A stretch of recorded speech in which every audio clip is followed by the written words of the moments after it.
Hillary Clinton.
Not too long ago, my opponent made a prediction. He said I would probably win Pennsylvania, he would win North Carolina, and Indiana would be the tiebreaker. Well,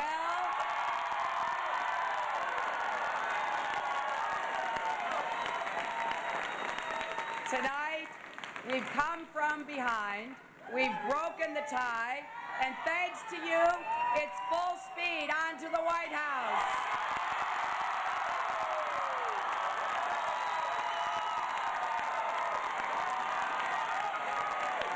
You know,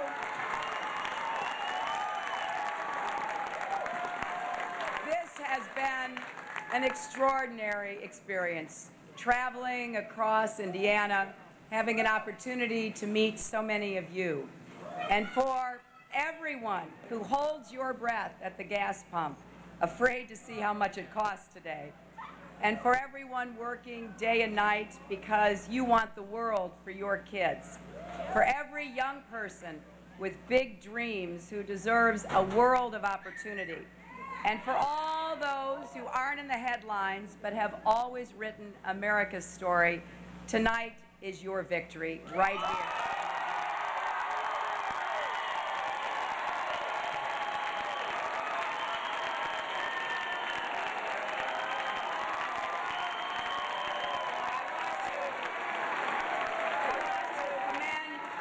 I want to commend Senator Obama and his supporters on their win in North Carolina.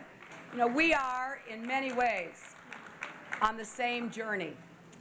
It's a journey begun long before we were born. It is a journey by men and women who have been on a mission to perfect our union, who marched and protested, who risked everything they had to build an America that embraces us all. And tonight, once again, I need your help to continue our journey.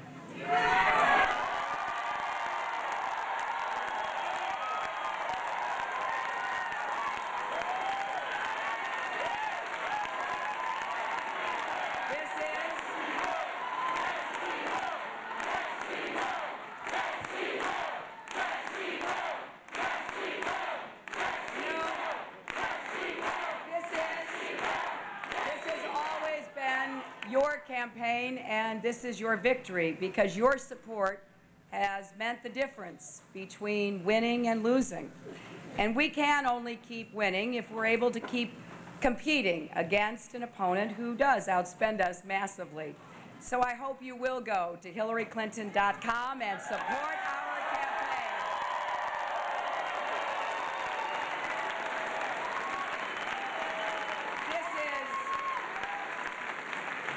is a very touching moment for me. I grew up in the Midwest, born in Chicago, raised in Park Ridge, Illinois. My dad was a World War II vet who started his own small business. My mother, and originally from Scranton, PA, that's right. My mother had a difficult childhood, but worked hard to provide a loving home for us. And she didn't attend college herself, but was determined her children would. And I don't think she ever dreamed she would see a night like this. You know, their story, like every one of our stories, is the American story. It's the story of men and women who embrace opportunity, never waver in the face of adversity, and never stop believing in the promise of America.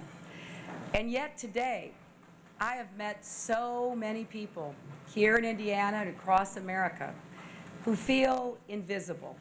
You sure feel invisible when you're paying $60 or $70 to fill up your tank. You feel invisible when the money you took to the grocery store no longer meets your needs for the next week. You feel invisible when your health insurance disappears and college is out of reach. And you can't believe how invisible you feel when your loved one who served our country in war is ill-served back at home. But I know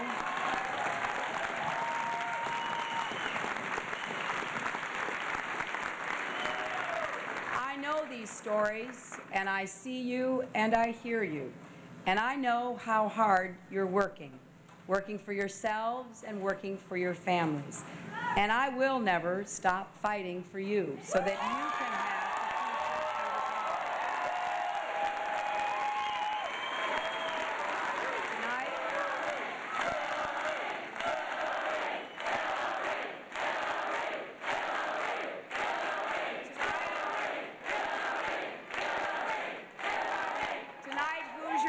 have said that you do want a president who stands strong for you, a president who is ready on day one to take charge as commander-in-chief and keep our families safe, a president who knows how to make this economy work for hard-working middle-class families.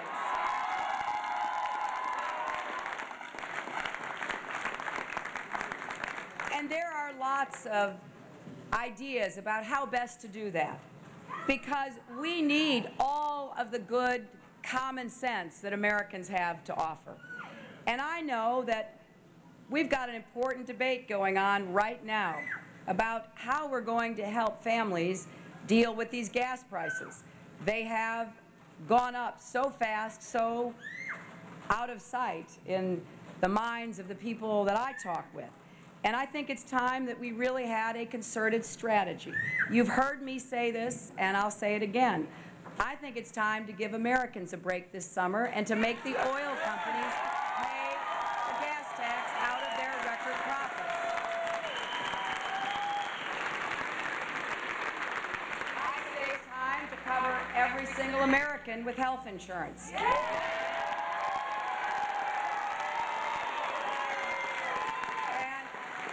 It's time to freeze foreclosures for families most at risk of losing their homes, including our soldiers who are in harm's way and are being foreclosed on here in America.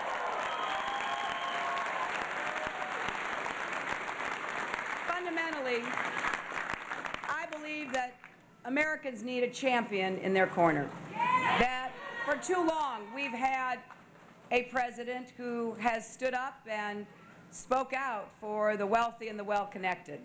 But I don't think that's what Americans need or what they're looking for now.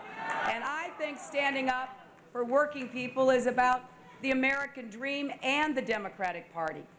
And I think standing up for the middle class is about who we are and who we can be if we stick together. So it is important that as we go forward in this campaign, that we recognize we are all on the same team. We are going to be standing up for you. We're going to be looking for a way to turn this country around and bring it back to what it should stand for and be all about. Better futures for you and your children, solving the problems that affect us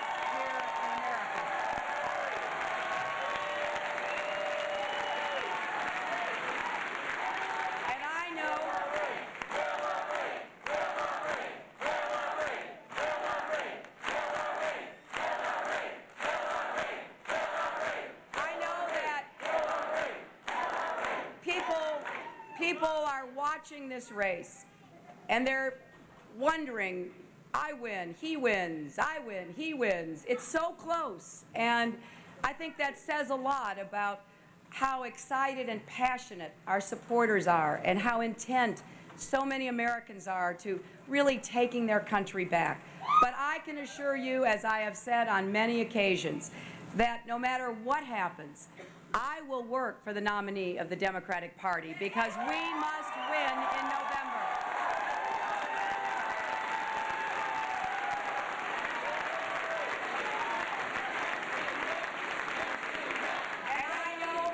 I know that Senator Obama feels the same way because we have been on this campaign trail now for a long time. And we know how desperately people want to see a change. And it will not be a change if the Republicans keep the White House. It'll be more of the same, something that no one, no matter what political party you may be, can afford. It is time for all of us to recognize what is at stake in this election, not just for Democrats as we decide who will be our nominee, but for all Americans. You know, the soldiers and the veterans that I meet, they always say to me, promise you'll take care of my buddies. They rarely ask for themselves, and they need a president who will take care of them. And when I talk with the people who come to rallies and events like this, very often it's with a bit of hesitation that they tell me they've lost their job, they've lost their health care, they can't afford to go to college. And it just breaks my heart, because when I think about the America that I grew up in, the future was unlimited. The potential was there for all of us if we were willing to work hard and do our part. So this journey that we're on together is one that has been a blessing for me, because I know what this country has meant to me, and I know what it still means to all of you. It is now our responsibility to ensure that it will always mean the same for our children and our grandchildren.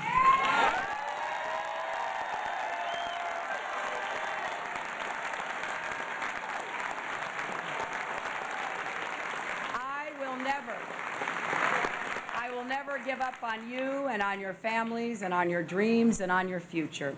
And I want to thank the people of Indiana for your hospitality and your vote of confidence. And I especially want to thank your wonderful Senator Evan Bayh.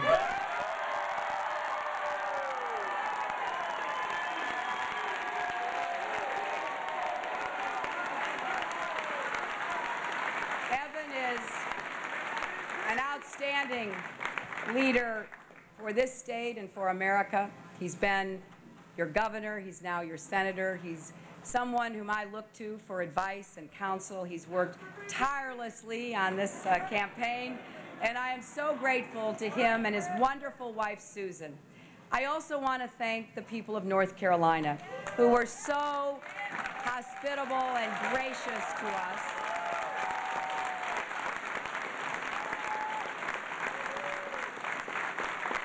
And I especially want to thank Mike and Mary Easley for their friendship and support. Governor Easley is a visionary leader for North Carolina, and we had so much fun campaigning in the Tar Heel State. And while we are celebrating tonight, I would like to take a moment to express my deepest sympathies to the victims of the devastating cyclone in Burma. Our hearts and prayers go out to the people there, and I call upon the junta that has ruled Burma for so many years to please let the rest of the world in to help. This is a time when everyone should be there to lift up those who were so affected by this deadly storm.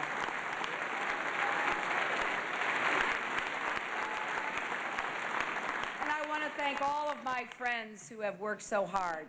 I want to thank my friends in labor. I want to thank my staff, my volunteers, and my supporters.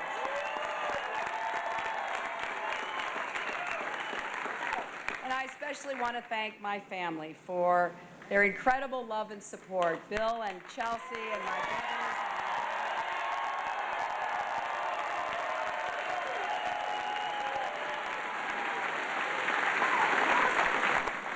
You know, People ask us all the time, well, how do you keep going?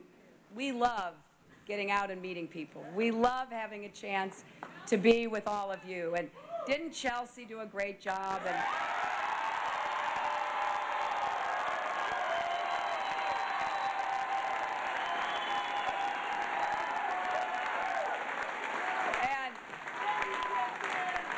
And I know a lot of people enjoyed seeing my husband again out on the campaign.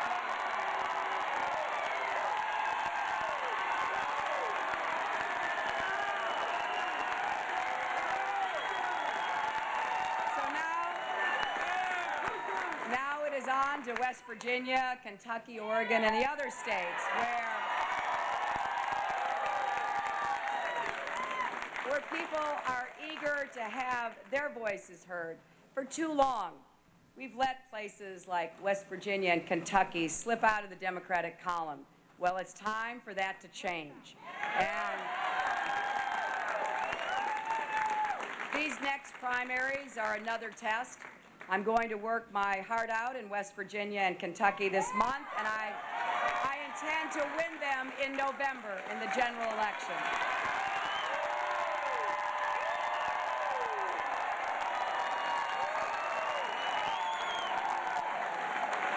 You know,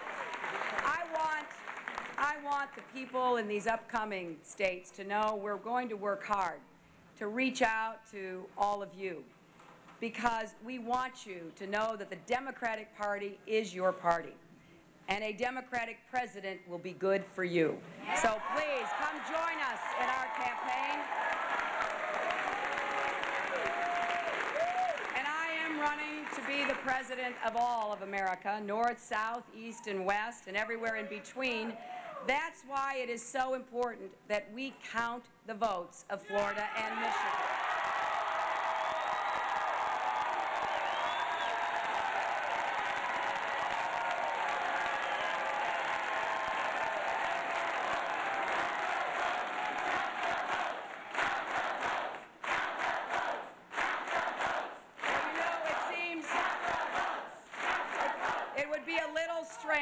To have a nominee chosen by 48 states. We've got a long road ahead, but we're going to keep fighting on that path for America, because America is worth fighting for. And we believe in America's potential and possibility that has so ignited hope and the dreams of people throughout our country and around the world. You know, people who left everything behind in order to come here and be part of this great experiment in democracy. Dissidents and dreamers on every continent who look to us and our ideals for their hope and inspiration. All those around the world who wept for us and prayed for us on September 11th, who laid wreaths and flew flags at half-mast and printed that unforgettable headline, "We are all Americans." That is the reach of America's embrace through time and place and history. And I know we can once again open our arms to the world. We can once again be the can-do nation, a nation that defies the odds and greets the future with optimism and hope. There isn't anything America can't do once we make up our minds to start acting like Americans again. And that is exactly what we intend to do. Thank you, and God bless you, and God bless America.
A Veterans Department